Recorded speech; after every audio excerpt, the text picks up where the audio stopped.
el diseño térmico de intercambiadores de calor de coraza y tubos. El diseño térmico de intercambiadores de calor implica hallar un alto coeficiente de transferencia de calor de diseño. Además, hallar una baja caída de presión en ambos fluidos. Y luego, determinar el área de transferencia de calor y la longitud de los tubos en el intercambiador de calor. El diseño será correcto cuando las caídas de presión para cada uno de los fluidos se encuentren cerca del valor admisible máximo. Si en ambos fluidos son satisfactorios las caídas de presión, se da por concluido el diseño del intercambiador de calor. Las ecuaciones de diseño para intercambiadores de calor de coraza y tubos están dadas por estas tres relaciones. ¿Está bien? Cuando indicamos coeficiente global de diseño, nos referimos al U sub D. En el diseño debo obtener el valor más alto posible de este coeficiente, el coeficiente de transferencia de calor de diseño. La clase anterior nosotros vimos ya el coeficiente de transferencia por convección para el fluido en el interior del tubo. Hoy vamos a ver para el fluido en la parte externa de los tubos. A este fluido lo vamos a llamar fluido en el lado de la coraza. Bien, entonces aquí tenemos el lado de la coraza. El lado de la coraza es justamente el fluido que está fuera de los tubos. Aquí tenemos con esta área negra, ¿no es cierto? Es el fluido en el lado de la coraza, o sea, fuera de los tubos, en la parte externa de los tubos.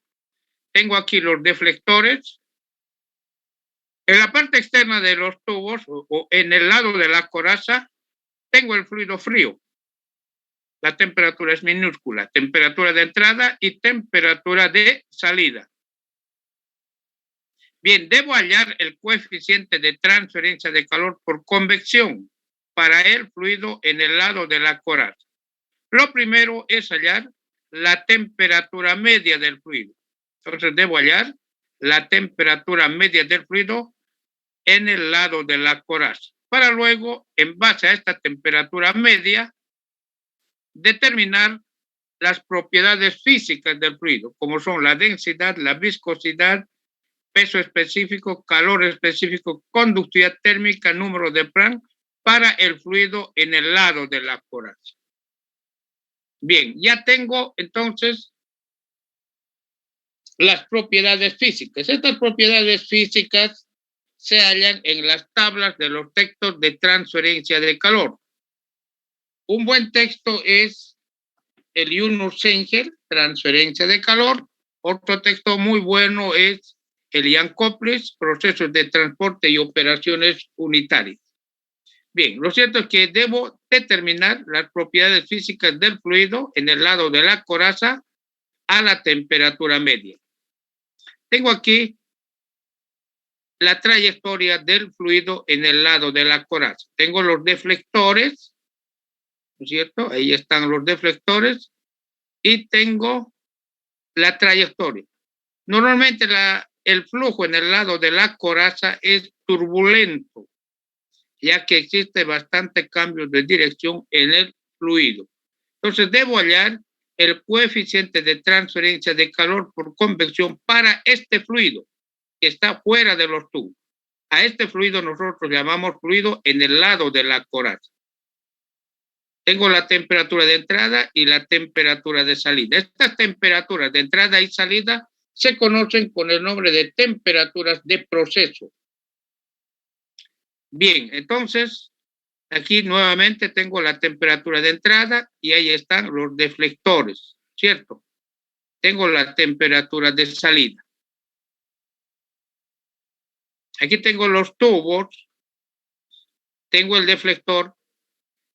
El espacio que queda entre la parte central y la parte central del tubo adyacente es lo que llamo espaciado de tubo. Y el espacio vacío que queda entre tubo y tubo lo llamo claro o ligadura de tubo, C'. Los tubos tienen una longitud de L que no debe pasar los 6 metros. Puede ser 4 metros, pero no mayor a 6. Bien. En la tabla 9 del libro, procesos de transferencia de calor de Donald Kerr, tengo tablas que me permiten hallar el número de tubos que tiene el intercambiador de calor. Esto está en la tabla número 9 del libro, procesos de transferencia de calor de Donald Kerr. Apenas aquí tengo un solo cuadro, son varios cuadros que tiene el Donald Kerr en la tabla 9. Apenas es uno solo aquí. Dice número de tubos, o sea, el número de tubos para un intercambio de calor, de coraza y tubos. Los tubos pueden estar arreglados en forma triangular o en forma cuadrada, o sea, estar en los vértices de un triángulo equilátero o en los vértices de un cuadrado, los tubos.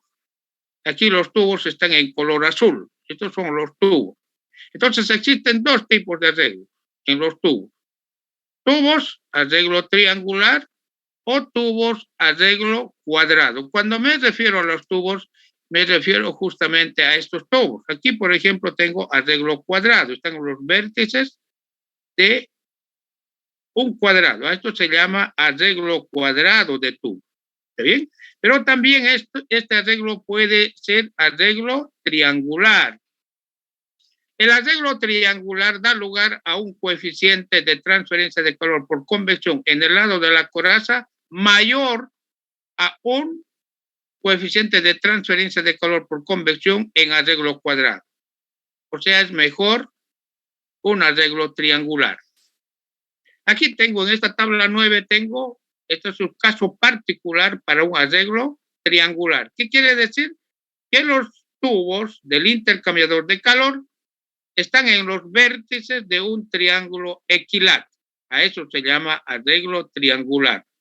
Los tubos, aquí me está indicando tubos de 3/4, es el diámetro externo de los tubos. ¿Está bien? Diámetro externo de los tubos. ¿Estos tubos de qué? ¿De cuántos son? De 3/4 de pulgada. ¿A siempre son de 3/4? No, pueden ser de 1 pulgada, pueden ser de 1/4 pulgadas, ¿no es cierto? Pero en este caso particular es tubos de 3/4 de pulgada, diámetro externo. ¿Está bien?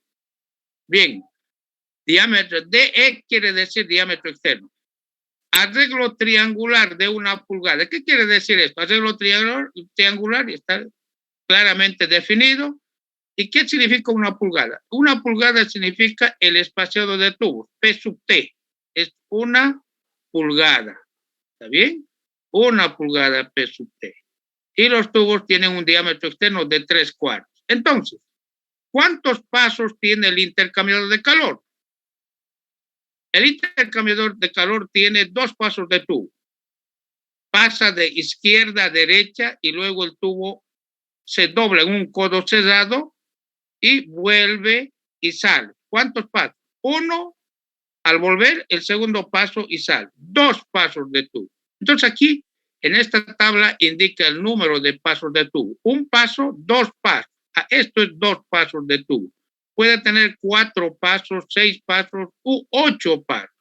En mi caso particular, para este intercambiador de calor, tiene 2 pasos de tubo. Entonces digo, 2 pasos de tubo. ¿Cuál es el diámetro interno de la coraza? DIS es el diámetro interno de la coraza. El número de tubos que tiene el intercambiador de calor es función del diámetro interno de la coraza. ¿Está bien? Diámetro interno de la coraza. Entonces, por decir, en nuestro caso, el diámetro interno es 39 pulgadas. Ya, perfecto, 39. Tengo 2 pasos de tubo. ¿Cuántos tubos tiene el intercambiador de calor? si el diámetro interno de la coraza es 39 pulgadas, entonces digo 39 pulgadas, 2 pasos de tubo, está la columna de 2 pasos, esto es para 39 pulgadas. El intercambiador de calor tiene 1176 tubos. Entonces tiene 1176 tubos el intercambiador de calor. O sea, este intercambiador tiene 1176 tubos. ¿Está bien? De esa forma se halla el número de tubos. El intercambiador de calor tiene 1176 tubos. Entonces, mediante la tabla 9, determinamos el número de tubos que tiene el intercambiador de calor. Entonces, el número de tubos en un intercambiador de calor de coraza y tubos es bastante grande. Estamos hablando de más de 1000 tubos.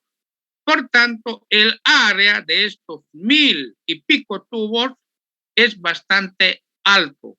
Es por eso que estos intercambiadores de calor son los intercambiadores más recomendados cuando se requieren áreas de transferencia bastante elevadas. ¿Está bien? Perfecto. Entonces ya puedo hallar el número de tubos que tiene el intercambiador de calor. Alguien pregunta y dice, pero si el intercambiador no tiene 39, tiene 33, bueno, con 33 voy, 33 pulgadas diámetro interno de la coraza, 33. ¿Cuántos pasos? 2 pasos, 33. ¿Cuántos tubos tendría si fuera 33 el diámetro interno de la coraza? Tendría 830 tubos. Aún sigue siendo elevado, ¿cierto? Entonces, de esa forma se halla el número de tubos en un intercambiador de calor de coraza y tubo. Esto está en la tabla número 9 del Donald Kern. Bien, ya tengo el número de tubos, diámetro interno de la coraza. Tengo los deflectores, estos discos segmentados. A esto lo llamamos deflectores. Aquí se ve, estos son los deflectores. Aquí tengo segundo, tercer y cuarto deflector, ¿no es cierto? Entonces, esos deflectores. El espaciado entre deflector y deflector varía entre un quinto del diámetro interno de la coraza hasta un diámetro interno de coraza. O sea, esta distancia entre deflector y deflector es igual a un quinto del diámetro interno de la coraza. Puede variar entre un quinto hasta un diámetro interno de la coraza. Bien, entonces este espacio puede ser igual al diámetro interno de la coraza, a este espacio, al diámetro interno. O puede ser, varía, un quinto de este diámetro. Varía en ese rango.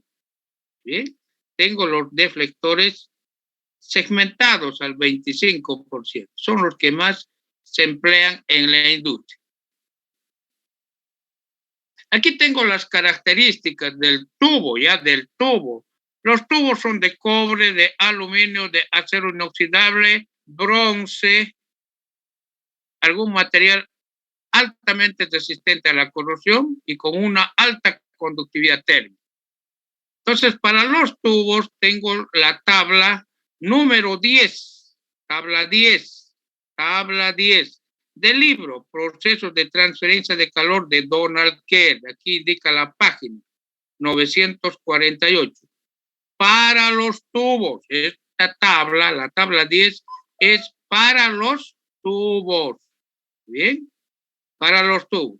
Para la coraza, para este que está aquí, esta coraza, se utiliza la tabla 11 del Donald Kern. Para los tubos, la tabla 10 y para la coraza, la tabla 11. Bien, esta es la tabla 10. Bien, seguimos en el lado de la coraza, o sea, en el fluido que está en la parte externa de los tubos. Para este fluido que está aquí, un área negra, ¿no es cierto?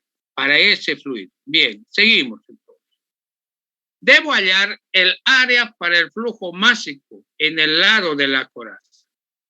Pero ¿cómo puedo hallar en el lado de la coraza si es tan difícil la geometría? Mire, ¿cuál es el área para el flujo másico? Entonces existe una relación determinada por Max Adams en su libro Transferencia de Calor. Dice, el área para el flujo másico en el lado de la coraza es igual al diámetro interno de la coraza, o sea, este diámetro interno. Diámetro interno de la coraza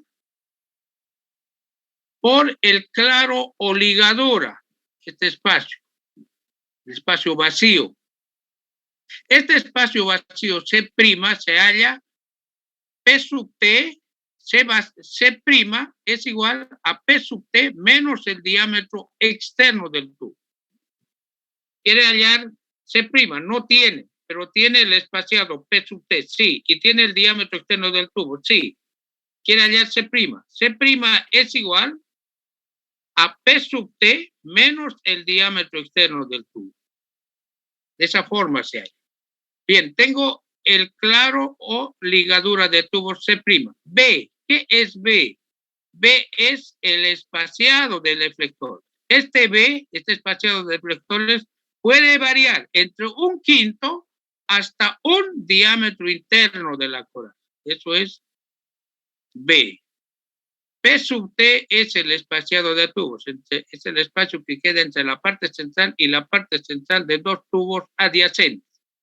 Entonces, esta ecuación me permite hallar el área para el flujo máximo en la coraza. Ojo, estoy indicando área para el flujo máximo, no estoy indicando área para la transferencia de calor, porque el área para la transferencia de calor es otra cosa. Esto es el área para el flujo del fluido, para el flujo máximo.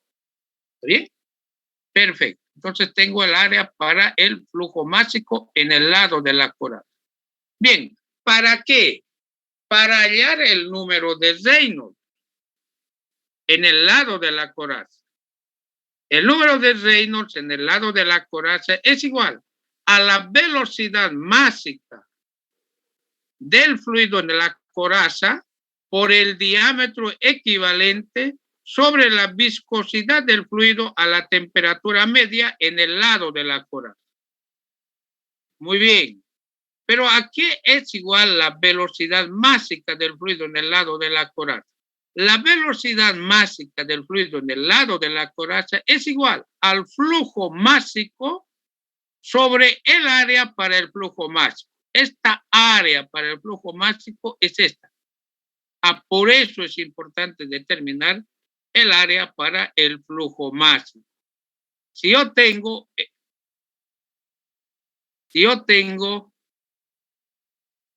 el flujo máximo, por decir kilogramos por hora de este fluido, kilogramos por hora, y quiero hallar la velocidad máxima. Y la velocidad máxima, ¿qué es igual? Es igual al flujo máximo sobre el área. Entonces debo dividir el flujo máximo entre el área para el flujo máximo. El área para el flujo máximo está dada por esta relación. Entonces divido el flujo máximo sobre el área para el flujo máximo. Tengo la velocidad máxima para hallar el Reynolds. ¿Bien? Bien, por otro lado, en el lado de la coraza se deberá hallar el diámetro equivalente, porque no es un tubo en la parte externa, es cualquier cosa menos un tubo. Mostrando imágenes que coinciden. ¿No? Entonces aquí no es un tubo. ¿Está bien? Entonces, aquí, ¿no es cierto? Aquí no es un tubo. Entonces, si no es un tubo, debo hallar el diámetro equivalente para el fluido en el lado de la coraza. Entonces, el diámetro equivalente es función del tipo de arreglo. Si el arreglo es triangular o es arreglo cuadrado. Tiene que ver con el tipo de arreglo, el diámetro equivalente para hallar el número de Reynolds. Este diámetro equivalente es función del tipo de arreglo. Existen dos tipos de arreglos, ¿no es cierto? Arreglo triangular y arreglo cuadrado. Entonces aquí tengo el arreglo cuadrado del tubo. Entonces el diámetro equivalente cuando los tubos están en los vértices de un cuadrado, el diámetro equivalente para hallar el número de Reynolds para arreglo cuadrado está dada por esta relación. 4 veces el espaciado de tubos al cuadrado menos pi diámetro externo de los tubos sobre pi diámetro externo de los tubos. Aquí dice D sub 0 diámetro externo de los tubos, de la tabla 10 del libro de Donald Kerr. Entonces esta es la ecuación para hallar el diámetro equivalente cuando los tubos están en arreglo cuadrado. Pero en muchos casos los tubos están en los vértices de un triángulo equilátero. Entonces a esto se llama arreglo triangular de tubos. Para un arreglo triangular de tubos, el diámetro equivalente es igual a 3.44 multiplicado por el espaciado de tubos al cuadrado menos pi diámetro externo del tubo al cuadrado sobre pi diámetro externo. Este es el diámetro equivalente. ¿Bien? Entonces, este diámetro equivalente reemplazo en el número de Reynolds, en la ecuación para hallar el número de Reynolds. Entonces, el diámetro equivalente es función del tipo de arreglo de tubo. ¿Bien? Sin embargo, en el libro Procesos de transferencia de calor de Donald Kerr existe una tabla muy interesante. Fuente Donald Kerr, página 943. ¿Bien? Me dan el diámetro externo de los tubos en la primera columna. En la segunda columna tengo el tipo de arreglo. Arreglo cuadrado. ¿Qué quiere decir arreglo cuadrado? Que los tubos están en los vértices de un cuadrado. Arreglo triangular. ¿Qué significa? Significa que los tubos están en el vértice de un triángulo equilátero. ¿Cierto? El espaciado de tubos. Y finalmente la última columna me da el diámetro equivalente. Esta última columna nosotros lo podemos obtener mediante esta o esta ecuación, dependiendo del tipo de arreglo de tubo. Pero en esta tabla que da Donald Kerr ya está. Dice, por ejemplo, si el arreglo es cuadrado, ¿no? Y los tubos son de 3/4, y tienen un espaciado de tubos de 1 pulgada del diámetro equivalente 0,95 pulgadas. Directamente. Pero si los tubos nuevamente son de 3/4, pero el arreglo ya no es cuadrado, es triangular. El espaciado de tubos sigue siendo 1 pulgada. ¿Cuánto es el diámetro equivalente? 0,73 para arreglo triangular. ¿Está bien? Entonces, de esta tabla puedo determinar el diámetro equivalente. Y si algún intercambiador de calor no está en esta tabla, no hay en esta tabla, entonces reemplazo o hallo o determino el diámetro equivalente mediante cualquiera de estas dos ecuaciones, dependiendo que el arreglo sea cuadrado o triangular. ¿Está bien? Si no estuviera en esta tabla. Esta tabla me simplifica el trabajo. Directamente puedo hallar el diámetro equivalente que está en pulgadas, ¿no es cierto? Bien, el coeficiente de convección para el lado de la coraza está dado por esta relación. El número de Nulsel es igual a 0,36 por el número de Reynolds, este número de Reynolds. Por este número de Reynolds elevado a la 0,55 por el número de Prandtl a la 1/3 por la viscosidad a la temperatura media del fluido y la viscosidad del fluido en el lado de la coraza a la temperatura de pared de los tubos, elevado a la 0,14. Existe una sola ecuación para el lado de la coraza, ya que existe mucha turbulencia en el lado de la coraza. Debido a los cambios de dirección, existe turbulencia. Entonces se supone que en el lado de la coraza el fluido es en flujo turbulento. Por tanto, existe solamente una ecuación, esta, para hallar el número de Nurse. Entonces emplazo el Reynolds, el Pran, en esta ecuación y determino el número de Nurse.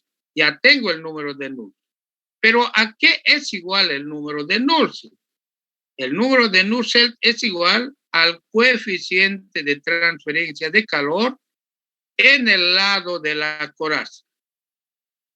Coeficiente de transferencia de calor por convección en el lado de la coraza. Por el diámetro equivalente. El diámetro equivalente es función del tipo de arreglo de tubo, ¿cierto? Puede ser un arreglo cuadrado o un arreglo triangular. Sobre la conductividad térmica. Esta conductividad térmica ya lo hallamos al inicio, ¿no es cierto? A la temperatura media, me refiero a esta conductividad térmica, que lo hallamos con la temperatura media. Ya tengo la conductividad térmica. Entonces, del número de Nurse despejo el coeficiente de transferencia de calor por convección por el lado de la coraza. El Nurse ya lo tengo, lo hallé con esta ecuación, la conductividad térmica también, el diámetro equivalente. Por tanto, logré hallar el coeficiente de transferencia de calor por convección en el lado de la coraza. ¿Está bien? La clase anterior nosotros vimos o determinamos el coeficiente de transferencia de calor para el fluido en el interior de los tubos. Hoy, este coeficiente es el coeficiente de transferencia de calor por convección para el fluido en la parte externa de los tubos. Bien, ya tengo los dos coeficientes. Tengo el coeficiente de convección interno y el coeficiente de convección externo o lado de la coraza. Con estos coeficientes, al reemplazar estos coeficientes de transferencia de calor por convección, determino el coeficiente global de transferencia de calor teórico. Se dice teórico porque este coeficiente no prevé la formación de incrustación. Entonces, un buen diseño prevé la formación de incrustación. Entonces, debo hallar el coeficiente global de transferencia de calor de diseño. El coeficiente global de transferencia de calor de diseño incluye las resistencias por incrustación interna y externa. Estas resistencias por incrustación interna y externa se las determina experimentalmente. Nosotros tenemos aquí una tabla. Estos son los coeficientes, ¿no es cierto?, de incrustación representativos. ¿Bien? Entonces, estos lo debo determinar mediante tablas. Está en la tabla número 12 del libro Procesos de Transferencia de Calor de Donald. Entonces, determiné el coeficiente teórico. Aquí lo tengo, me sirve. De todas formas, este coeficiente teórico me sirve. Es importante. A estos voy a sumar la resistencia por incrustación interna más la resistencia por incrustación externa. Sumo y despejo el coeficiente global de transferencia de calor de diseño. Y este es el coeficiente con el cual debo diseñar el intercambiador de calor. Ya tengo el coeficiente de transferencia de calor de diseño.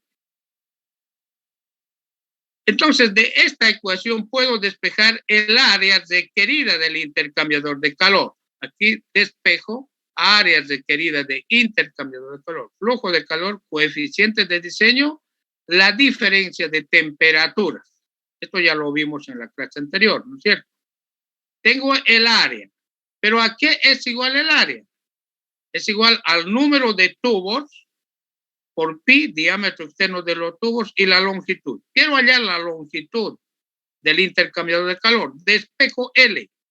El área sobre el número de tubos, pi, diámetro externo. Tengo la longitud del intercambiador de calor. Muy bien, la utilidad de la longitud del intercambiador de calor es hallar la caída de presión para el fluido en el lado de los tubos y en el lado de la coraza.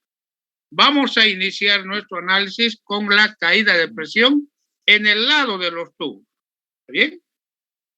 Para hallar la pérdida de energía por fricción en el lado de los tubos, tengo esta ecuación que nosotros ya lo vimos. Factor de fricción en los tubos, N es el número de pasos de tubo. L es la longitud del intercambiador de calor, que lo hallamos aquí.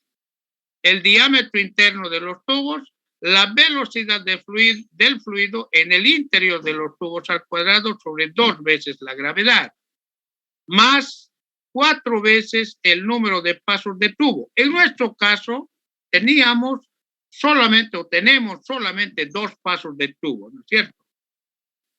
El fluido fluye de izquierda a derecha y luego el tubo se dobla de derecha a izquierda. ¿Cuántos pasos? 2 pasos. N sería 2 pasos de tubo.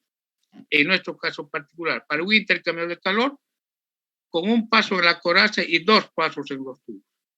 V sub T es la velocidad del fluido en los tubos al cuadrado sobre 2 veces la gravedad. Entonces tengo la pérdida de energía por fricción en los tubos. Si multiplico por el peso específico, tengo la caída de presión en los tubos. ¿Está bien? Listo, tengo la caída de presión.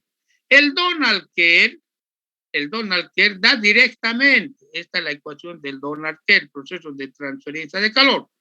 Directamente, esa es la caída de presión en los tubos, es igual al factor de fricción en los tubos, velocidad máxima en los tubos al cuadrado, la longitud por el número de pasos, sobre 2 veces la densidad del fluido a la temperatura media, diámetro interno, más 4 veces el número de pasos por la velocidad máxima del fluido en los tubos al cuadrado sobre 2 veces la velocidad. Ambas, esta ecuación me debe dar el mismo resultado. Y la caída de presión deberá ser menor o igual a 70 kilopascales. Si el flujo en los tubos fuera laminar, el factor de fricción se halla mediante esta ecuación, ¿no es cierto? 64 sobre el número de Reynolds para los tubos. Y si el flujo es turbulento, se halla mediante la ecuación de Colebrook. Aquí tengo Colebrook. Debo despejar F sub T. Y este F sub T reemplazo aquí. ¿Cierto? F sub T. ¿Está bien? Perfecto. Tenemos ahora la caída de presión en el lado de la coraza. En el lado de la coraza, inicialmente voy a hallar la pérdida de energía por fricción. Es igual al factor de fricción en el lado de la coraza multiplicado, N es el número de deflectores que tiene el intercambiador de calor más 1, por el diámetro interno de la coraza sobre el diámetro equivalente. Velocidad del fluido en el lado de la coraza al cuadrado, sobre 2 veces la gravedad. De esta forma determino la pérdida de energía por fricción. Pero si esta pérdida de energía por fricción multiplico por el peso específico, tengo la caída de presión. Tengo caída de presión para el fluido en el lado de la coraza. Esta caída de presión deberá ser menor o igual a 70 kilopascales. ¿Está bien? Bien. El Donald Kerr da esta ecuación, esta última. Factor de fricción, velocidad máxima del fluido en el lado de la coraza al cuadrado, diámetro interno de la coraza, número de deflectores más 1, sobre 2 veces la densidad del fluido en la coraza, diámetro equivalente. Entonces emplazo y esto deberá ser menor o igual a 70 kilopascales. El factor de fricción para el lado de la coraza se lo determina gráficamente. Aquí tengo el número de Reynolds en el lado de la coraza, ¿no es cierto? Esta es la figura 29 del Donald Kerr. Con el número de Reynolds trazo una línea vertical hasta la única curva. A partir de esa curva, una línea horizontal, y aquí tengo el factor de fricción para el lado de la coraza. Este factor de fricción debo multiplicar por 144.